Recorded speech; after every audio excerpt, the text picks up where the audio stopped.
Hi everyone, thanks for joining. Okay, so this is the 6th video in the initial 8 series, and what we're talking about today is how people are making money outside of their 9-to-5 jobs. And this kind of runs a range of different opportunities and what kind of floats and sinks. So let's go ahead and get started. If you're over 40, you're pretty lucky because we grew up with a traditional work ethic. We know how to be successful in a very traditional work construct, a lot of us. We have good work ethics, time management, sense of urgency, all that good stuff. But we also now have the benefit of having all of that experience to support moving into careers that are going to be more self-driven, because there's fewer barriers to entry to a lot of work that was not possible when we entered the workforce. So that's the key thing here, is like it wasn't even an option when we started working. So we got good at working in the old construct, and now we have an opportunity with enough time to really develop for the new construct in a way that actually supports what we want to go and do with our lives, ideally. There are 7 different ways of working now that you've seen a lot more of lately, especially on social media, that didn't exist previously, and I want to walk through some of them. This isn't exhaustive, and it largely falls in the digital online sort of money-making space. Where my experience and focus has been is on building time freedom for myself, and that requires work that I can do from a lot of different places. So that's why I've done a lot more research on that, but we can go and get into other different types of work for folks as well as we get going. The first thing that I think we should talk about is digital course creation or course creation. That's the one that you see the most, especially on Instagram and YouTube, if you've been looking in the space of like how to make money online. And the reason for that is because it is actually a legit way to make money, and you can make decent money from it. It is still work, and there's definitely a seedy side to it. I personally have purchased a lot of courses, and they run the range of like not great quality to really good quality for a good value. But I like this one a lot because it's a give and a take. So for all of us looking to actually transition out of the traditional 9-to-5 construct, there are tons of courses out there that we can purchase to help us on that path. I've purchased a few specifically on transitioning out of my career. I spent some money on a cohort style coaching program, and I bought several other courses, and in a different video we can talk more in depth about that. But I love the fact that I can go and actually pay relatively small sums of money to go and get exactly the kinds of information I need from a person that I think is trustworthy or that I deem credible based on, what the research I've done about that person, which could be following them, consuming their free content or what have you. And then on the flip side of that, I think a lot of us are coming into this sphere, in this growing sort of digital make money space, with a lot of experience that could help other people. One of the courses I actually signed up for, I'll explain why I didn't take it. I think it's pretty obvious the way I didn't take it. I paid money to learn how to use Excel more efficiently, because in my previous world, I was using Excel a lot, and I think there's a lot of value and function in Excel. It's just I didn't need to know how to use it well, so I didn't ever need to become proficient in it. And it is still a curiosity of mine, but I also haven't finished that course because I don't actually want to become great at Excel when I think about it. It's a lot of these courses are like 20 plus hours and stuff, but I think I paid like $47 for that. And to knowing that I have that, and I started taking some of the classes, and that there was a lot of benefit to what I was being taught, to me it was totally worth that $47. Okay. So then on the other, so I think people often have a lot of skills that they're willing to share, that's a great opportunity for. I also love the fact that you can scale this and you can do it from anywhere. And it's also the sort of thing that it works really well for the people who want to build a bridge, who can do this on the side, and also for the leapers who actually could really launch in a big way if they wanted to and make that work for them. And there's several courses on how to strategize and do that seem to like really have some legs to them. So the thing I want to emphasize here though is there is a lot of kind of skeezy course creators out there that are just, it's a money grab, and you just kind of have to use your spidey senses to figure out whether or not this person is actually walking the talk, or if they can provide you the value that you're seeking in there. This one I want to talk about is affiliate marketing. This is another one that's really popularized on social media these days, and it's also another one that's both legit and also kind of not. Yeah, once you've gotten a following or you've built a community, having the ability to market other people's products that you have used that benefits both of you, that's fantastic, great. because you're basically getting a kickback for something that you already use. They're benefiting from the fact that you're promoting it, and there's nothing wrong with it. Where I think this gets into a little bit of a gray area, or maybe it's not ideal, is it really kind of does take a larger following to make this work. If you're pulling in, a percentage of a sale off of $47 for someone else's course product, and it's like $1 or $2, you're definitely not making money to write home about. And so again, that one's not one that I would rely on to really launch. But what I would say is definitely as you're progressing through this process, if you want to make money online, you might focus specifically on course creation, but then as like a subset of that, or you might also have some affiliate marketing that you do, or that you either offer, and the reason you would offer it is obviously to scale your own product, or you do on behalf of others to get a diversified income stream. I think it can work both ways, but I wouldn't rely on it to launch for sure. So the third one is called user-generated content. You see all of this all the time anymore with people reviewing products online. Amazon is really kind of where this launched. Once you get into their program, they pay users to take pictures of the products and talk about products that they actually ordered off of Amazon and review them and then post that review. That is becoming more and more common because it does, it's the first thing I do when I go on Amazon is I look for the reviews that have videos, and to see, one, I want to see like what this person, did this person really buy this product, and are they really that happy with it? I think you can see more of that when you watch a video of someone, which is why video is growing in all platforms right now. So this is a growing space, and it's also working well for smaller businesses who do not have the ad budget to go and hire a marketing agency to really advertise their product for them.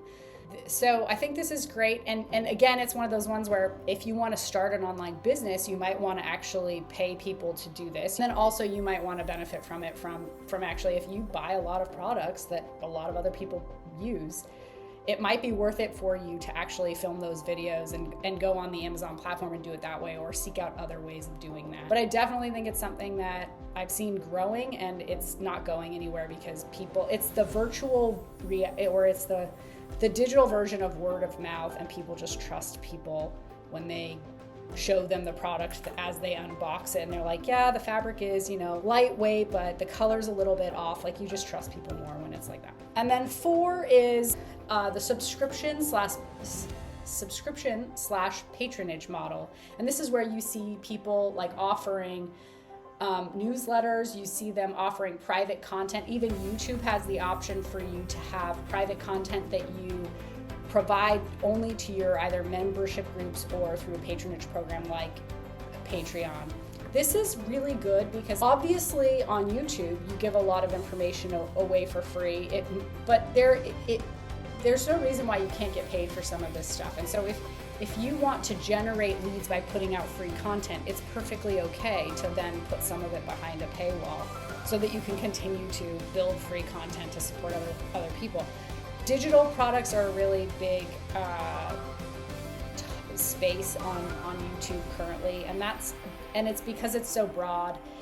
Digital products can be courses, they can be membership groups, they can be ebooks, they can be templates, they can be or SaaS products, they can be any number of things. And so it is a growing space. I think most of them are veering towards a subscription model because what it allows you to do is get monthly recurring revenue.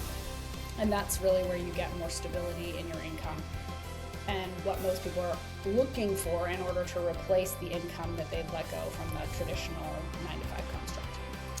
Okay, so now we're on to number 5. Number 5 is the traveling and the digital services business. It's service-based. So I saw this I think actually my parents might have mentioned this to me, this idea of a mobile notary. I think we were looking for a notary for family estate planning, and we found a gal who actually has a mobile notary business. And I was like, what is this? Like, you used to just go to the bank or a lawyer or a notary and go do it. But they will come out to you and they will actually go through the process of either working with you physically if it has to be a physical notarization, or setting up a digital appointment with you. And this can be applied to many different things. And so I think that it's this idea of services, digital services, offering your digital services on an a la carte sort of basis. That way it's not really consulting, it's not contracting. It's like you have a website and you generate traffic to that website. People sign up on a scheduling platform within your website, and then you do the thing that you would normally do in an office from wherever you're at.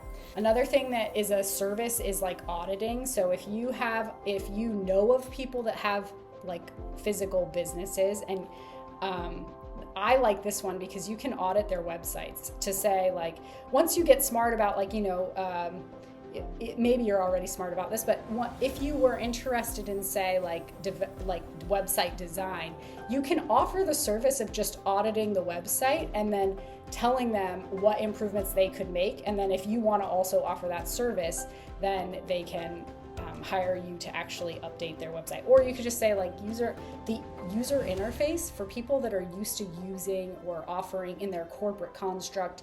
If they're used to working on the customer side, they often know what customers do and do not like to look at or to see and interact with in a digital space. That's a great opportunity there. So any of those services, I mean, those are just a few, and they're largely limited to like online stuff because that's where my focus has been. But think through what things used to require a physical brick and mortar space that really don't need to, and then offer that.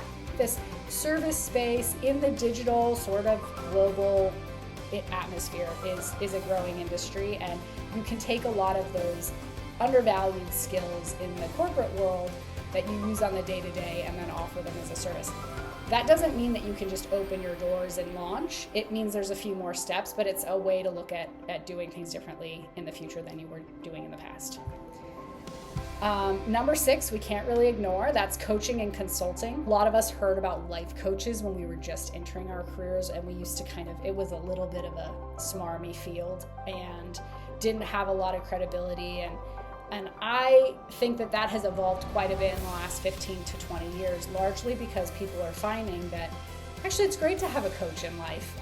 Maybe life coaching isn't really the right thing. Maybe you want a specific type of coach, like an accountability coach, or you want somebody that is just a few steps ahead in the process that from where you're at and where you want to be, and that person can coach you through that process. It's essentially like if you're a marathon runner, oftentimes they have pacers. It's the same idea. Someone going along with you on that ride that can give you a little bit more guidance on the next step you need to take. And I think there's tons of opportunity there. Paid for a digital product for a guy teaching mobility, and aging sort of, or supporting. It's called mobility training, but it's really more about building up your flexibility and agility, and without like trying to be, super buff and fit. And I paid so much money.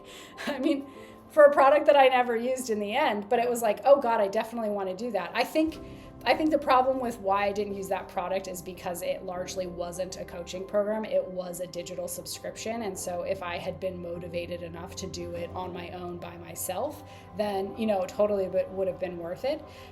He could have offered that in a private coaching dynamic, and I probably would have paid way more money for it, but I would have actually done it. And so that's the benefit of coaching, right? Is that people will do it if they can feel the impact of, if they feel guilty for not doing it because they've spent so much money on it. That's why coaches can charge what they can charge. Also, the other thing about coaching is like you can use them to achieve a certain objective and then move on from them, and there's nothing wrong with that at all.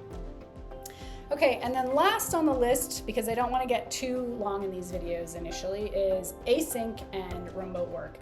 We have heard so much about this in the last 2 years, and all of the thing is forced return to work has highlighted this topic of remote work and asynchronous work, and it's put out there that it's dying. It's not dying, and it's not going away. It's highly competitive, but it's still out there, and you really just need to understand where to go and look for that work. It's also forcing a lot of people into more of like a gig work type dynamic where they're not doing it as their full W-2 employment, which is fine. I mean, it might be a transitional or bridge career to help you get to where you want to go if it achieves an objective that's a non-negotiable for you, which is like working from wherever you But it's definitely still out there. It is highly competitive, and there isn't a great platform that really captures all of it and then leads you through that process of finding those opportunities. So hopefully this was helpful. As you can tell, there's a lot of opportunities still. There is also, it's pretty difficult to necessarily say which one you'll want to do now, but it's great to think of the skills that you currently have, and then also through that lens of like, what do I want to carry forward in my next role, and would any of these options be a part of that? And I think the way to move forward is also to be open-minded and think that it might be multiple things. Like you might offer digital courses and then also coaching. That's a very common bundle, and it's great because it serves both purposes. One, you're selling a product, so you're making money more than once off of something you put a lot of effort into just once, and then also you have that human interaction that you may want from the coaching dynamic. Or maybe you're working asynchronous, you find a remote job that allows you to have more time up because you're no longer commuting, and maybe that allows you the time and freedom to pursue the other things that you have that you're interested in your next career. Okay, so this was just a rundown of these top 7. There are so many more, and there are tons of businesses that you can transition into that are not in the digital space. I think we'll find time for those at a later date. But I hope this was helpful for you. And as I stated before, this whole series is meant to kind of help you find career clarity or figure out what your next step might be. And so if you want to go ahead and look at the link in the description below, there is a freebie it's called the Career Clarity Compass. And it's an exercise to help you kind of document where you're at in that process and at what point you'll want to make your next step. And of course, like and subscribe if you want to, and we'll see you in the next video, which is, I have it written down here, what's keeping you stuck? We're going to focus more on mindset in that episode. So thank you and have a great day.